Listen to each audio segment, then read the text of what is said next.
Hi friends, welcome to Nithi's kitchen. நான் வந்து இன்றைக்கி சிறுகீரை வாங்கிட்டு வந்தேன். வாங்க எப்படி செய்கிறதுன்னு பார்க்கலாம். பாருங்கள், கீரை நல்லா தளன்னு இருக்குது. இதை வந்து தண்டு பாதி வரைக்கும் போட்டுக்கலாம் ஃப்ரெண்ட்ஸ். நல்லா வெந்துடும். நல்லாயிருக்கும் கீரை. இது வந்து 6 மாத குழந்தையிலேருந்தே எல்லாேருக்கும் தரலாம். இதை நல்லா வாஷ் பண்ணி எடுத்துட்டேன். பாருங்கள், இந்த அளவுக்கு நான் கட் பண்ணி எடுத்துருக்கிறேன். பாருங்கள் எப்படி இருக்குன்னு பாருங்கள். இந்த அளவுக்கு தண்டு சேர்த்துக்கலாம். இதை நல்லா சிறுசாக அரிஞ்சுக்கலாம். இங்கே பாருங்கள், நான் எப்படி கட் பண்ணி எடுத்துருக்கேன்னு. இந்த மாதிரி கட் பண்ணி எடுத்துக்கலாம். ஒரு பேனில் தேவையான அளவு எண்ணெய் ஊற்றிக்கலாம். கடுகு சேர்த்துக்கலாம். கடுகு பொரிஞ்சதுக்கப்புறம் வெங்காயம் ஆட் பண்ணிக்கலாம்.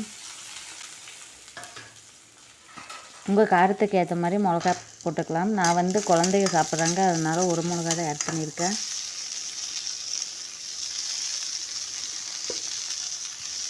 கீரை சேர்த்து நல்லா வதக்கி விட்டுக்கோங்க.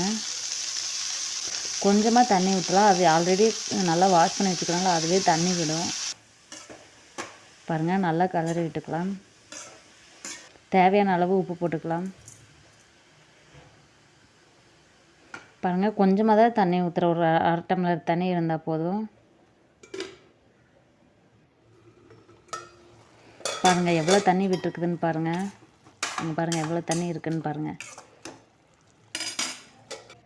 நல்லா தண்ணி சுண்டி வந்துருச்சு. இங்கே பாருங்கள், இந்த அளவுக்கு வதங்கணும். இப்போ வந்து தேங்காய் ஆட் பண்ணிக்கலாம்.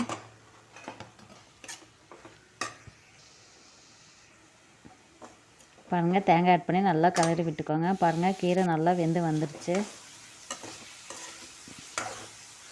அவ்வளோதான் ஃப்ரெண்ட்ஸ். தேங்க்ஸ் ஃபார் வாட்சிங். லைக் பண்ணுங்கள், ஷேர் பண்ணுங்கள், சப்ஸ்கிரைப் பண்ணுங்கள். தேங்க்யூ.